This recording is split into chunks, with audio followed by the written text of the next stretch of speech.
Shabbat Shalom from Temple Concord. This week in our Torah portion, we return to the beginning, back to the very first verses in the first chapter of Genesis. In it we read, Breshit bara Elohim et hashamayim ve'et haaretz. In the beginning, God created the heavens and the earth. It's fascinating that we take this turn every year and go back to the beginning. It's fascinating for many reasons. There are some among us who believe that this is actually the real history of how the world came to be. For most of us, it's allegory. It's an idea of how our people from one time believed the world came into being. But in retelling that story every year and returning to our roots of creation, we are telling ourselves something too. That just as creation renews itself, so can we. And we can, in turn, start something new each year, try new things, create new lives, create new journeys for ourselves.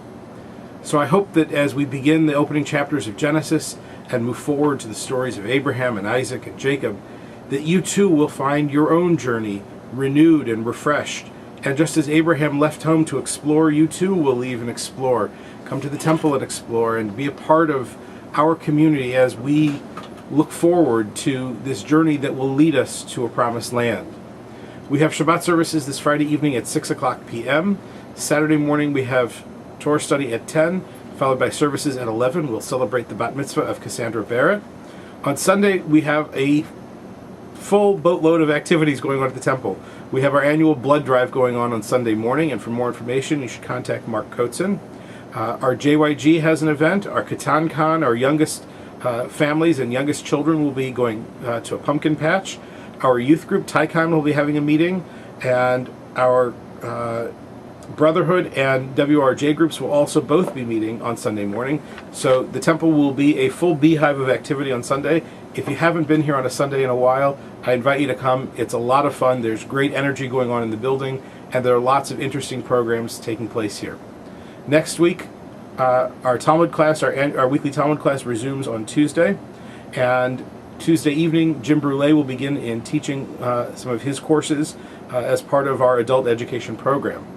Also coming up, we have a wonderful program for our high school kids. So if you are either a high school student or related to a high school student or know a high school student, encourage them to be a part of the Litaken program in Washington, D.C. We'll be traveling down to Washington in December. Our kids will spend 3 or 4 days learning Jewish perspectives on the issues of the day, and then have a chance to go to Capitol Hill and lobby our members of Congress. It promises to be a wonderful activity. For more information on that program, contact Stephanie Marshall or contact me. For now, though, I wish you a Shabbat of renewal, of refreshment, of reimagining this new journey that we're starting together. And just as our Torah begins again at Breshit bara, in the beginning God created, so too with each of us. In beginning, each of us can create, and I look forward to creating with you the world for which we pray.